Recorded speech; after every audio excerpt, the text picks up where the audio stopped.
La personne qui s'exprime dans ce texte explique que son rapport à la philosophie a changé. Auparavant, elle pensait que la philosophie servait à résoudre des problèmes et à comprendre le monde, mais aujourd'hui elle voit la philosophie comme une source de questions et d'interrogations qui la font avancer dans sa réflexion, sans nécessairement trouver de réponse. Elle décrit ce voyage intérieur comme une exploration de différents niveaux de réalité, métaphysique, sensorielle et psychique. La personne annonce un nouveau cycle de réflexion centré sur une philosophie de la perception, qui va explorer les auteurs et les ouvrages qui abordent cette thématique, en se concentrant en particulier sur le courant anti-réaliste et phénoméniste, qui remet en cause l'idée d'un monde extérieur indépendant de la perception de nos sens. Selon cette philosophie, le monde n'existe que par l'expérience sensorielle que nous en avons, et nos sens créent le monde. Le texte conclut en soulignant l'importance de développer notre perception et d'ouvrir de nouvelles portes pour élargir notre compréhension de la réalité. Cette synthèse traite de la perception et de la construction de la réalité. Les sens ne construisent pas tous la même réalité pour chaque individu, et cette différence peut être observée lors de moments d'extase. Nos filtres personnels, tels que nos croyances, préférences et aptitudes, créent des réalités imperceptiblement différentes.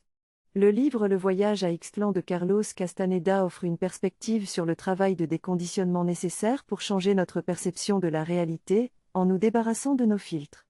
Le vieux sorcier dans le livre considère que le monde que nous connaissons n'est que le fruit d'une description qui nous a été donnée dès notre plus jeune âge, une série d'interprétations que nous admettons sans rechigner. Il est donc nécessaire de créer une brèche dans nos certitudes dogmatiques et mettre en doute la stabilité de nos interprétations du monde. Le livre peut être lu comme un conte philosophique invitant à questionner nos croyances et notre conception de la réalité. Le texte propose une réflexion sur la perte d'importance de soi dans notre perception du monde. Le fait de se présenter et de s'affirmer nous rend évident, et nous fait perdre notre profondeur. Ainsi, pour ouvrir nos systèmes perceptifs à de nouvelles formes de perception, il est nécessaire de réduire l'influence de notre identité sur notre manière de percevoir. Il faut également se libérer de la logique du mystère que nous imposons à notre environnement et de notre importance personnelle. Le texte propose plusieurs exercices pratiques pour y parvenir, notamment celui de parler aux plantes pour se considérer comme leur égal et non plus comme un être supérieur. Enfin, il est proposé de changer notre perception de la mort en la voyant comme un compagnon qui ne nous a pas encore touchés. Cette nouvelle vision de la mort permettrait de se libérer de la peur de la mort et de vivre pleinement le moment présent. Cette synthèse parle de la façon dont la simple idée de la présence perpétuelle de la mort peut affecter nos humeurs et notre perception de diverses situations. Elle explore ensuite les possibilités infinies de modifier notre perception d'autres objets tels que le rêve, l'imagination, les signes du monde, le hasard, le sort ou la chance.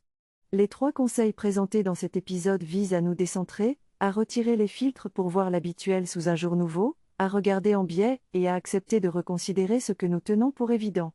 L'objectif est de permettre à notre œil de fabriquer de manière un peu moins uniforme pour que nous puissions découvrir de nouvelles choses.